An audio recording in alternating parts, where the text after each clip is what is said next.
Hey, I'm Alex Radcliffe from Board Game Co, and today I'm giving you my first impressions of Bardsung Tales of the Forsaken Glade.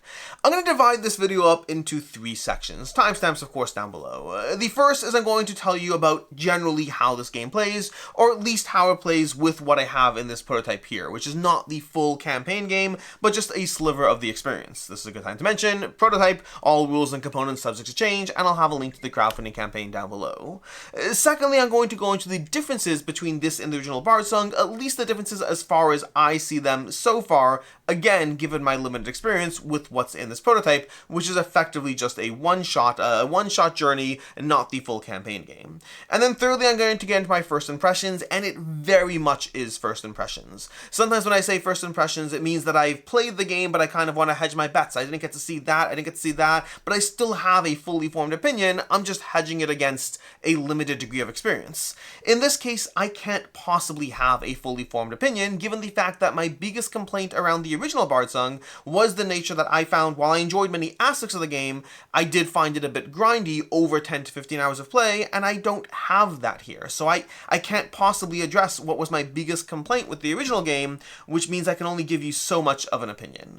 But we're going to get into all of those, timestamps to every section down below, but let's start with the basics of how this game plays. Now I'm going to walk through this as far as the general single-shot nature of things, not getting into the campaign aspect, at least not yet, but generally, this is going to be a campaign game with single-shot modes. You're going to have the opportunity to go through a longer adventure as you venture into the forest, taking down the various mini-bosses and bosses along the way. Right now, what we have here is I'm going to kind of walk you through the general nature of a single-shot adventure, which would obviously be a big facet of going through the campaign, where you have the campaign, you read your text, you go on the story, you go into the forest, you go ahead and accomplish a goal, then you start leveling some things up, you gain experience, you gather treasure, then you continue going back into the forest. You're going to have that arc of a skirmish and then a degree of narrative and exploration and upgrading. Skirmish, rinse, and repeat. As far as how these skirmish modes operate over here, as far as how this, not really skirmish, as far as how the dungeon crawl aspect operates and how this plays as a single shot, the general idea is you're going to be controlling a team of, well, a few heroes. Whatever number of heroes, right now I have 3 set up in front of me, so I have my hero decks over here, down here, which for each of them has my hero card,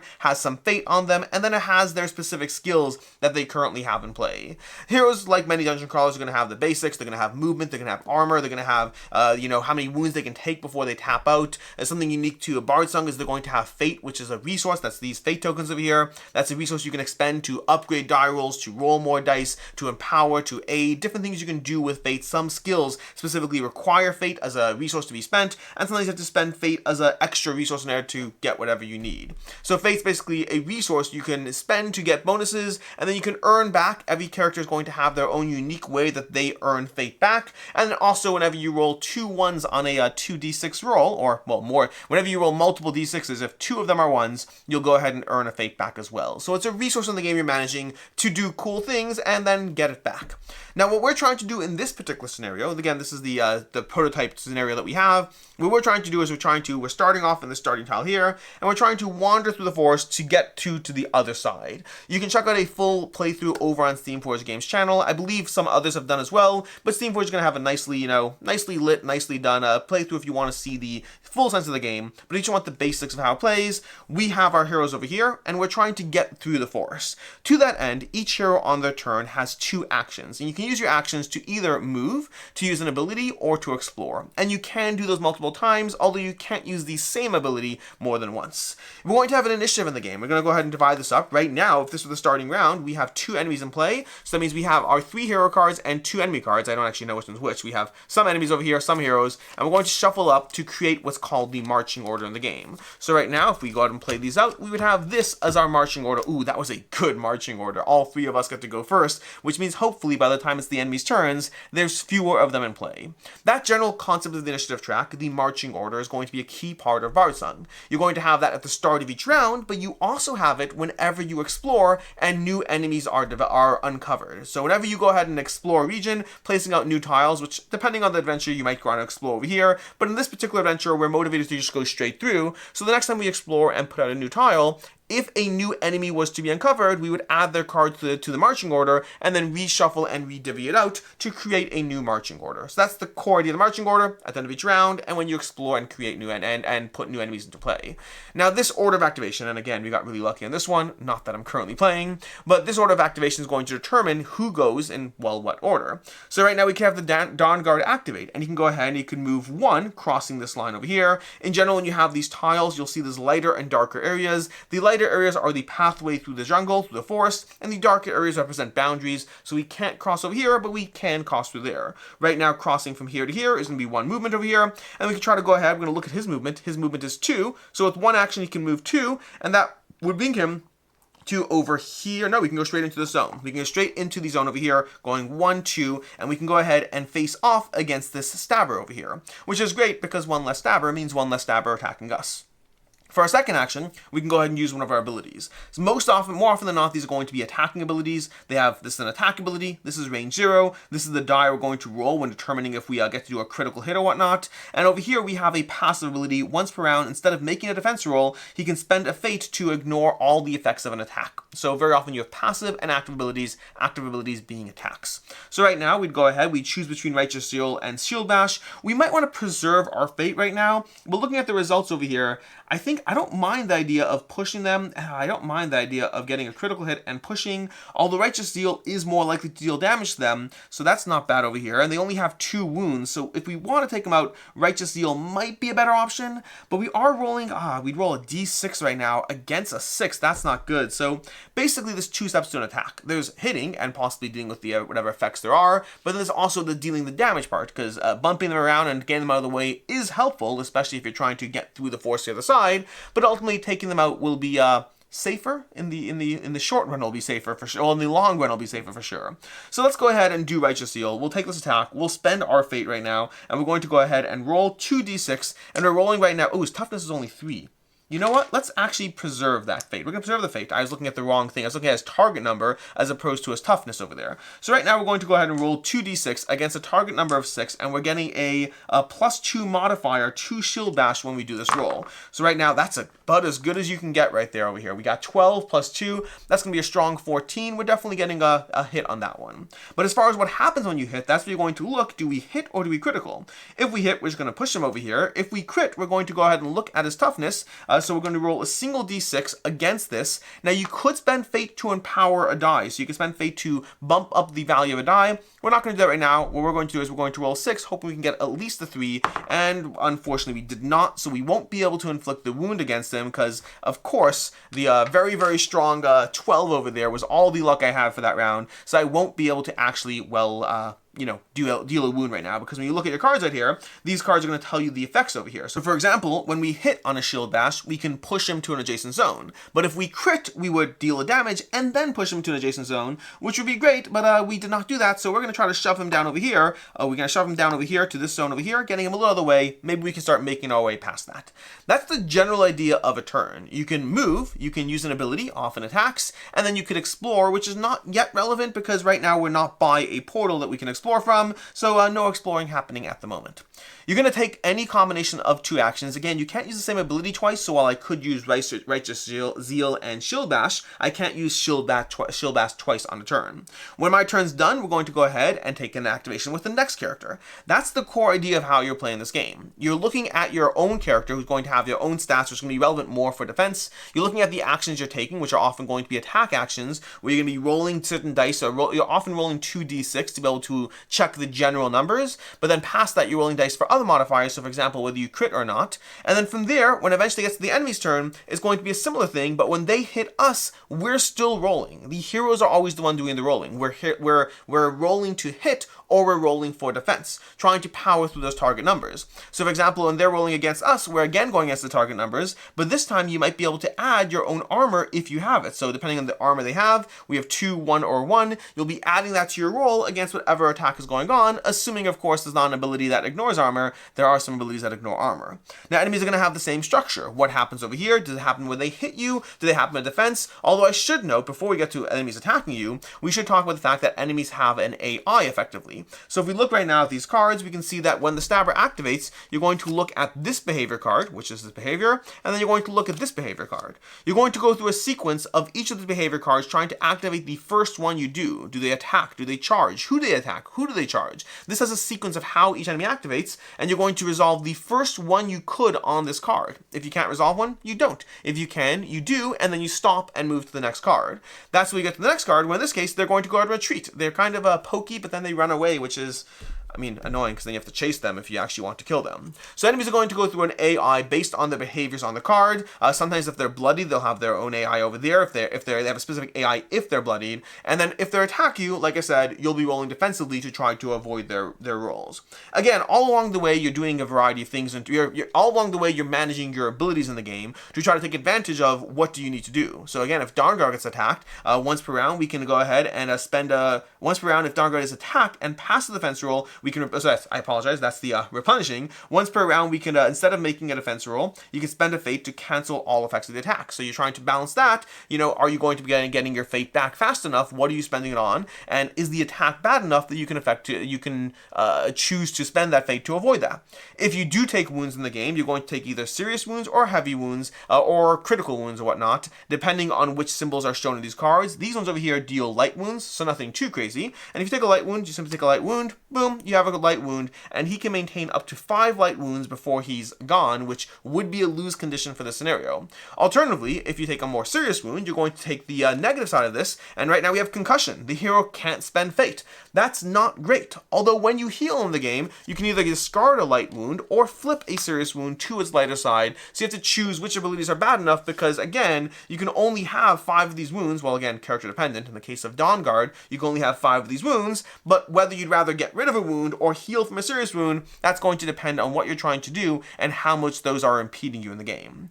Now, the last thing we want to cover over here, because there's a lot, well, not the last thing, there's a bunch more things we're going to cover, but as far as the next thing we want to cover is exploring. You see, when you're exploring in the game, you're going to be putting out new tiles on the board. To do that, depending on where you're exploring from, which you'll be exploring from a trail to a clearing. Again, if you've played the original Bardsung, some of this will feel familiar. There's some differences, but for the most part, it'll feel generally familiar. But right now, we're going to go ahead and draw a clearing card, and we'll see what's on this. We're going to grab one of these. So if we want to grab one of these tiles over here, and we're going to place this. There's actually a specific, we want to place it there. You need the, one second. We need a different card tile over here. We need the one that has a slightly different configuration. There we go. We're going to place this down over here and put it down matching there. That's because over here, one of these sides is circled. Sometimes clearings you can orient how you want, other times you can't, and that depends on how it's circled. We're going to place brawlers in play right now, so I'm going to gather 2 brawlers, and keep in mind, this is going to mess with the marching order, and plus we got these 2 chonky dudes over here who are going to try to kill us. But we are also going to draw a aspect battle card. The way that works, well, there's a few things going on. You're also going to draw clearings. Let's go ahead and draw the clearings, the trails first. Basically, you'd be drawing trail cards and placing up matching trails on these edge points. I'm just going to grab 2. We're going to have this one over here. So I'm going to place a trail out over here. And we have to talk about the wandering monsters, but I'm going to ignore that for right now. And then we're going to draw another trail card over here and place this one over here on this side. So you'll be drawing trail cards, placing them out to be able to place the trail edge points, while also placing out the clearings themselves when you draw these cards. Now, when you're done with all that, you're going to draw the aspect battle card. So over here, where's our aspect battle? In general, depending on the card you draw, you're either drawing an aspect challenge or an aspect battle. Aspect challenges will happen when you have a question mark on the card you got. So if we want to find one over here, so for example, if we had a question mark over here, we'd be drawing an aspect challenge, versus if we're spawning enemies, we're usually going to be drawing an aspect battle. In this case, we're going to be drawing We're Not Alone. Bestial roaring echoes through the forest, and even your foes seem unsure, some ready to flee. After placing enemies, roll 2d6 against the each enemy. If the result is higher than the enemy's target number, remove that enemy. So we first need to find the card for that enemy. So we have a brawler card over here. They're going to have a target number of 8. So for each brawler, starting with this one, we're going to roll to see if they, well, run away. So we're going to draw that, and this one, if the result is higher, this enemy is going to run away, so that's one less enemy to deal with. Let's rinse and repeat for that one, and we got a 7, so that one's going to stay in play. Now this card is going to leave. Now cards sometimes will leave, exactly like this one played out, an instant effect. Some will go at the end of the marching order and then resolve. Others will stay in play for various durations, so they have all kinds of effects on these aspect battle cards. But then from there, what we're going to do now, because there's an effect over here, then move each wandering monster twice. Now this is where we're going to go ahead and see how wandering monsters play out, because, well, they're not fun. I mean, depends. They're a fun mechanic. They're not fun as monsters. You see, right now in the Whispering Woods over here, you might be wondering, why do we have all these hexes if we have this entirely different system going on? And the way that works is you're going to have these wandering monsters who are going to move each one twice. So we're going to go ahead and resolve this one, rolling it, and we're going to move it to 3, and then we're going to resolve it again, moving it, and we got a 1, so that wandered up here. We're going to do this one as well. So things basically are moving around the woods. Oh no, it's on the hex. Now this wandering monster might spawn. We're going to draw a card from the wandering monster deck, which either has an actual wandering monster, which I believe are these guys over here. They're going to be showing up and whatnot. Or alternatively has something like the woods are quiet, or might even spawn a regular character instead. But effectively there's these giant unknown cards, or creatures, wandering monsters, that are moving around the board in both at the end of the round, but also when certain effects happen, and as they wander around the board, they might wander off the board and leave entirely, but they also might just show up and you have a new beast that you're trying to face off against, and it's a little stronger and scarier than the rest, and it's now behind you. Or worse, in front of you. So that's going to be how the wandering monsters activate in this game. They're kind of just, they're around, they're present, they're scary, they'll eventually show up, or maybe they won't. It's up to you to figure that out as far as how you explore the map and how the wandering monsters move. There's also going to be treasure tokens, which have a similar aspect. That as you explore those zones, you can add those. And I think that covers most of the things. We've covered wounds, treasure, narrative. Well, we haven't actually covered narrative. Very well, depending on what you're doing, you may be referencing some aspects of narrative and going through, you know, you might have certain cards that tell you to read narrative section 3 or 4 or 5 and do a test or whatnot, or reading both the lore and having an effect on the narrative as well. And I think that should hopefully give you a general idea of how you're playing through a single shot dungeon crawl of Bardsung Tales of the Forsaken Glade. So again, you're basically activating your heroes. You're taking actions in order of the marching order, which may have all the enemies going first and attacking and hurting you. It may have you going first, or more often than not, a mix of the two. You're trying to accomplish the goals. In this case, we're trying to clear our way through the forest, and we're trying to use our abilities and stay alive as much as possible. That's kind of Bardsung Tales of the Forsaken Glade. The things we can't show you, or I can't show you, is there's a whole campaign to this, which I just don't have access to. So there's a whole campaign on top of everything here. There's going to be upgrading your characters, there's going to be getting more cars, going to be developing your builds. So there's a lot more that goes on as far as the character development that I just don't have access to show you today. As far as how this differs from the original Bardsung, because I think it's a very key thing, there's going to be a few quality of life improvements and supposedly a big adjustment to the level of grind as well. I mentioned already that I had a problem with the level of grind in the original Bardsung. I felt that, for me, with spoilers, I guess not spoilers, a short summary of my original thoughts, I like the overall puzzle of Bardsung. I like the characters. I like building my characters. I like the general attacking and trying to figure out how to stay alive. My biggest issue was I felt it was often too repetitive in terms of how often you were facing the same enemies again and again and again. And what started off as a, ooh, how do I survive against this encounter, very quickly became a, we're going into first impressions here. I'll cover my thoughts in first impressions. Let's cover the changes. Let's just cover the changes here for a second. So let's start again on the changes. The changes are going to be, and this is the things I know about. I don't necessarily know everything.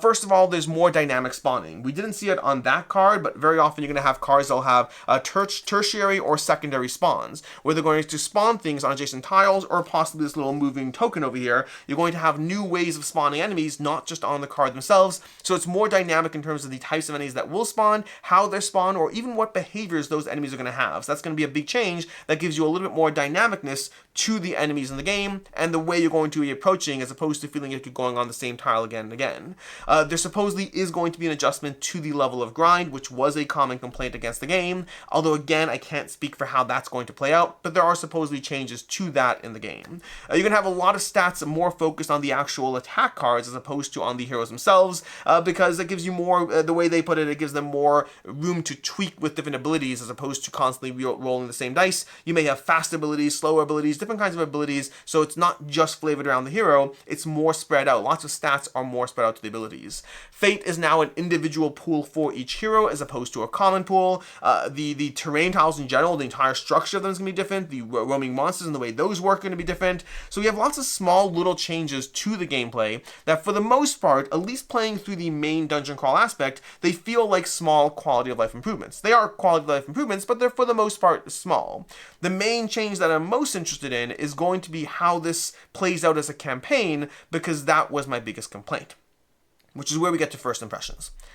First impressions are going to be tricky, because in terms of the core gameplay experience that I've had going through this, this maintains what I like about Bardsung, minus one aspect, because the core idea of trying to go through the puzzle of the dungeon crawl, of wandering you through, of making rolls, of attacking us enemies. Oh, I also think that one of the changes they made is they made a big change to, instead of rolling a 20-sided die, you're often rolling 2d6, which evens out those rolls as opposed to a pure line, evens out the rolls to more of a curve. So that's another nice change, lets you play into stats a bit more. So again, those things are good overall. So overall, the changes they made are good, but they aren't, this is already the experience of Bardsung that I did like. Going through the dungeon, encountering the monsters, having a degree of narrative text, having a degree of flavor as to what's happening at any given moment, of what battle cards coming out, the challenges that you're facing. All of this maintains the core thing of Bardsung that I like, minus the part where I get to be building my own character. One of my favorite parts about Bardsung was putting together my own abilities and trees and trio of stuff. And for me right now, I'm kind of playing with 3 out of the 5, pre-selected characters I got sent with their starting abilities. I haven't really had the opportunity to start playing and then tweak and then see that I like this ability and then have this character with that ability and add this character with that ability. That was one of my favorite parts of Bardsung. So it has, this scenario kind of has the things that I like, less the part where I get to actually build and develop my own team. So overall, it's good. If you like Bardsung, well, if you like the original Bardsung, you're probably fine with this already. If you didn't like the original Bardsung, it depends why you didn't like the original Bardsung. And if you're new to this, I would just say this is a good dungeon crawl with great art, with great miniatures, with lots of abilities, lots of choosing when to spend your resources. Fate in particular is a key resource, knowing how and when to spend it, trying to play into how each individual hero gets it back. Those are all good things. The wandering monsters, the way they move around the board, adds a nice degree of tension. The core evolving puzzle over here, and there's going to be lots of dead ends. I didn't really show you over here, but anything that goes off the map would create into a dead end. All of this is generally just a good dungeon crawler that's just well done. Nothing is inherently that amazingly stands out, but it's a good dungeon crawler that does the job, that is satisfying, has lots of powers and abilities. All these things are kind of good. So it's good. As a core, it's good. The problem, and where my first impression is inherently limited, is my biggest complaint against Bardsung was how it plays out across a 10 to 15 hour journey. It's a longer journey than that, but I'm saying if you're playing it for 10 hours, you're playing it for 20 hours, however much time you're giving it, the longer it goes on, that was where my biggest limitation of Bardsung played out. And I haven't been able to experience that. And I do know that while it's not necessarily a universally held complaint, it's not, but I do know that it's a common complaint that a lot of people who didn't like Bardsung didn't like it because of the grind, and I unfortunately can't give you any information to help with whether they've changed that. The only thing I can tell you from speaking to them myself is, if you want to check out, there's an interview on the channel where I talk to the lead developer of the game.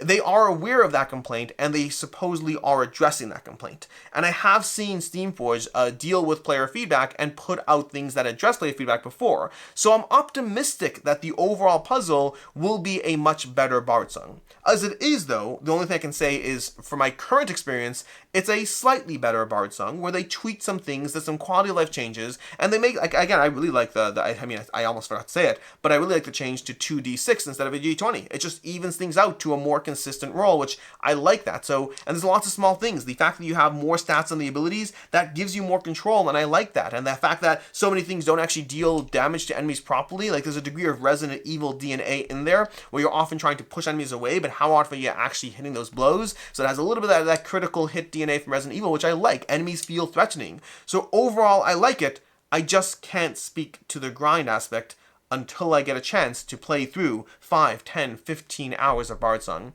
which I can't do here. So as far as final thoughts on the first impressions, I'm optimistic. I like what they've changed so far, but I can't tell you yet whether this fixes the main complaint I had with Bardsung, so it's a very limited opinion in terms of what I can tell you, unfortunately. That's basically it. Hopefully I was able to help in some way. If you're new to Bardsung, hopefully I helped walk you through how this generally plays. If you're looking for how a general sequence plays out and you're familiar with Bardsung, hopefully you've seen some of the core differences. If you wanted to know some of the general changes, hopefully that was helpful. If you wanted to know about the grind, I just can't help you yet. In any case, until next time, I'm Alex Radcliffe from Board Game Co. I hope you enjoyed this video, and as always, I hope you have a good one.